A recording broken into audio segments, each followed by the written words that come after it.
Voltei. Olha só, tivemos um problema aqui, por um acaso o Instagram resolveu fechar.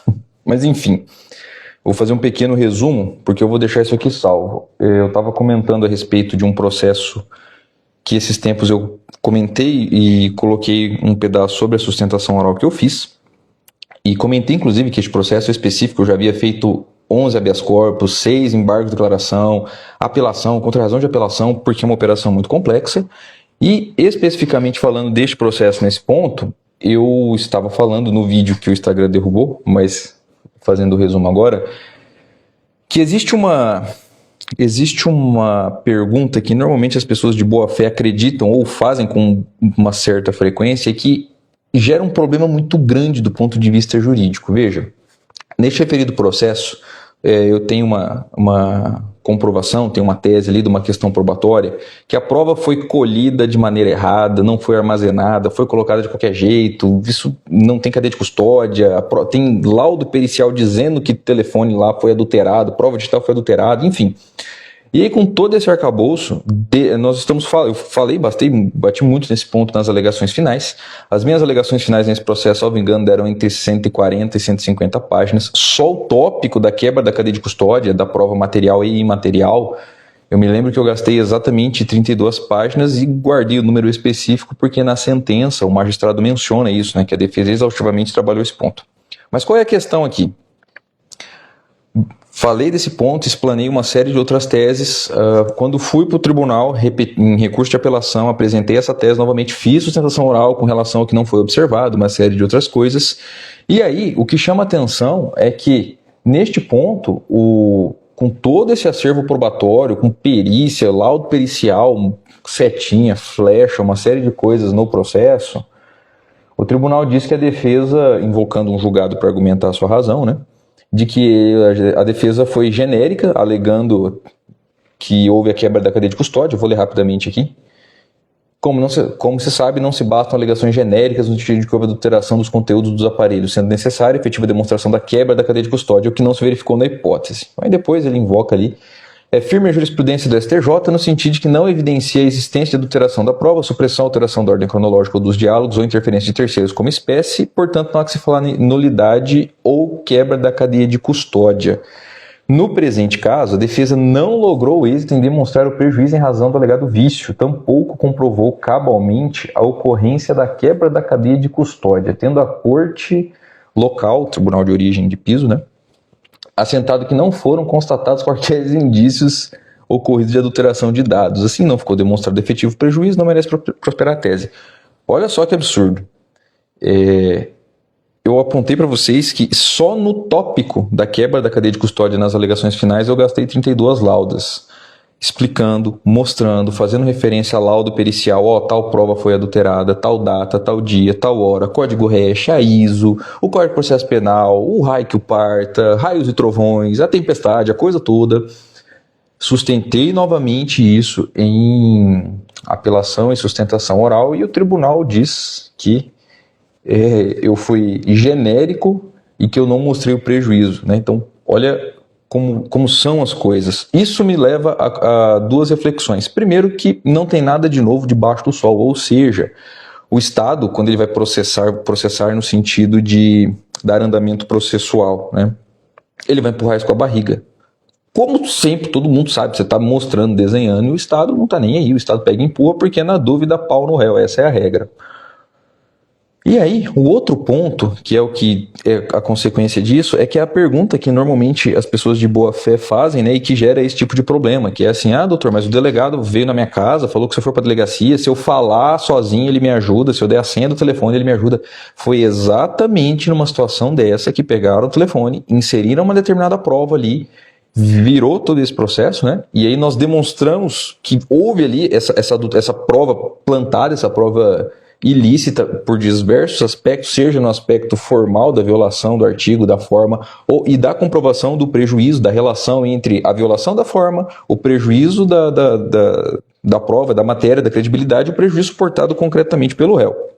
Mas o tribunal entende que isso não basta, isso foi genérico. Então eu tenho laudo, eu tenho prova técnica, eu tenho prova de vídeo, isto porque quando houve a busca e apreensão, isso foi recolhido de qualquer jeito, foi jogado literalmente nas dependências, primeiro da delegacia, depois do fórum, e nós, além de tirarmos foto, a prova está armazenada desse jeito. Pegaram um saco preto desses de lixo, a diferença é que ele não era preto, ele era transparente. Jogaram tudo lá dentro, todas as provas, cabo, telefone, agenda, papel, extrato, recibo, nota fiscal, e ficou ali. Então você ia lá no local para pedir acesso e ver a prova, literalmente assim, ó, doutor, tá ali, pega ali.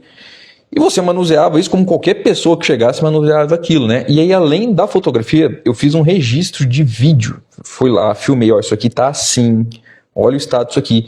Na tentativa ainda de facilitar e dar mastigado para o magistrado de piso verificar esse absurdo, eu coloquei um QR Code lá, ó, verifique isso aqui, ó. A prova foi armazenada assim. E não bastante, o tribunal entende isso. Então, assim, o que me chama muita atenção no aspecto ruim é que o Estado sempre vai atropelar você, o Estado não quer saber de você, o Estado ele não serve para proteger você, o Estado serve para te acusar, e você que se vire para provar que fez, e mesmo provando, você vai ter essa dificuldade, né?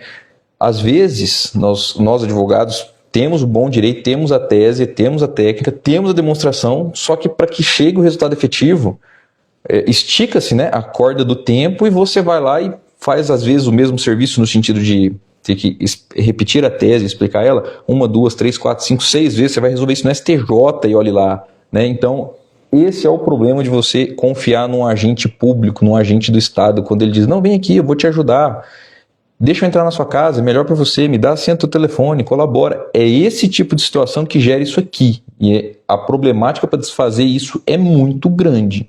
Seja porque o Estado não está nem aí para você, e o Estado vai dizer que é muito processo, é muita coisa. Tem uma questão aqui nesse processo específico, que eu até invoquei isso, né? Eles eram com relação à prova digital.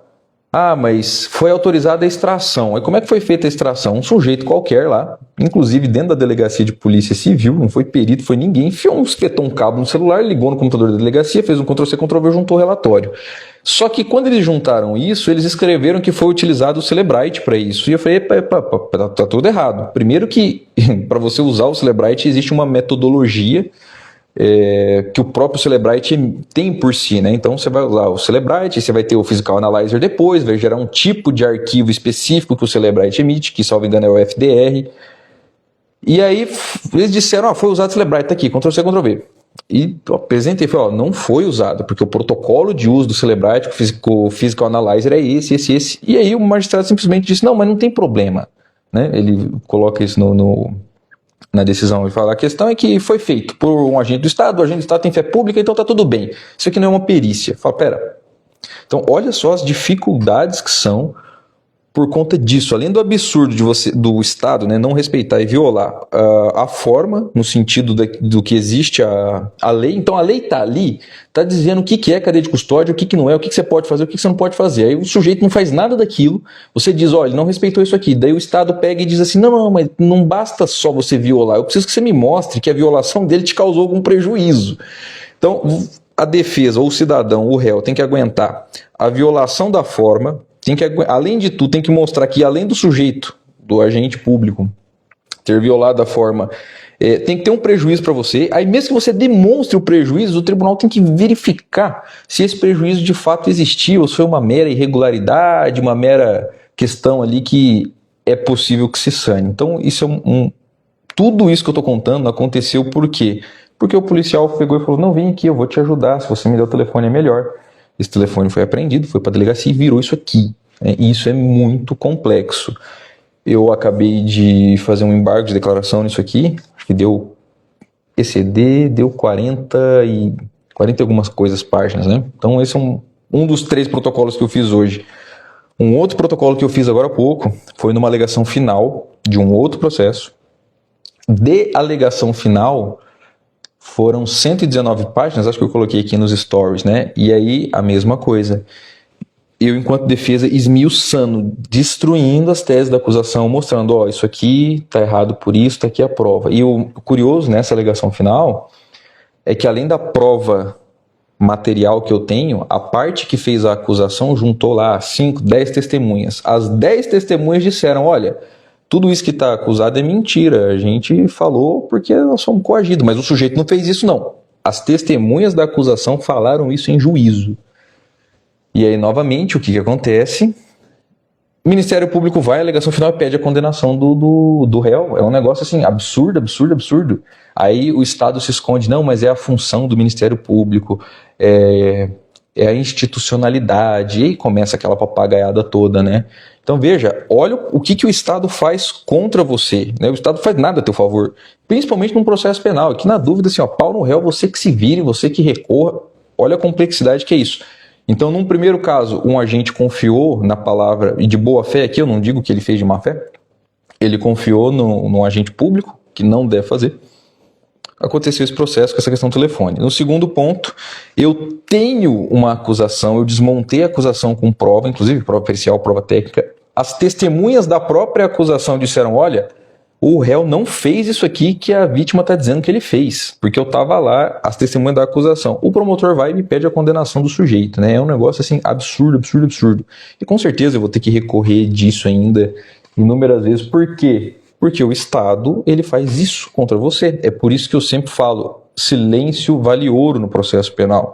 Só fale na presença do seu advogado. Não interessa o que o promotor, o juiz, o delegado, o policial, o agente da Receita Federal, o gerente, o povo do COAF, não importa. Só fale na presença do seu advogado. Silêncio vale ouro, tá?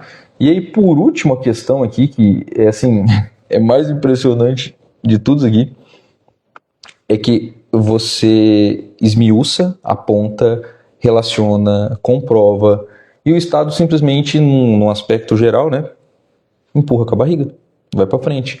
Então, às vezes nós temos que fazer o mesmo serviço 1, 2, 3, 4, 5, 6 vezes, exaustivamente, e diga-se de passagem, brilhantemente falando, porque se fazendo uma defesa boa, de maneira brilhante e clara, nós temos esse problema, você imagina quando o advogado ele é relaxado ou ele não tem competência para fazer. O problema que é, se sendo competente já é difícil, imagina não sendo competente. Então são essas aqui as considerações só que eu vim fazer desses 2 ou 3 processos aqui que me são muito caros, gosto muito da complexidade técnica. Tem lavagem de dinheiro, tem ORCRIM, tem uma série de outras coisas aqui. Mas a redação é essa, né? O que eu quero deixar fixado. Silêncio é ouro, só fale na presença do seu advogado, né? Não esquece esse negócio, mas eu tenho medo, ele falou que o promotor, o juiz, o raio que parta, né? Que vai me ajudar, que é melhor pra mim. É tudo conversa fiada, é tudo balela. Porque depois ele vai dizer que não fez e vai sobrar para você se resolver com isso aqui.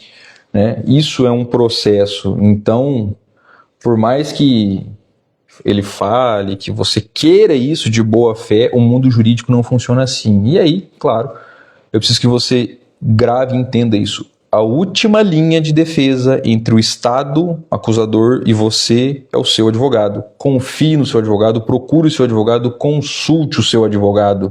Então aqui algumas considerações sobre Estado, processo e companhia.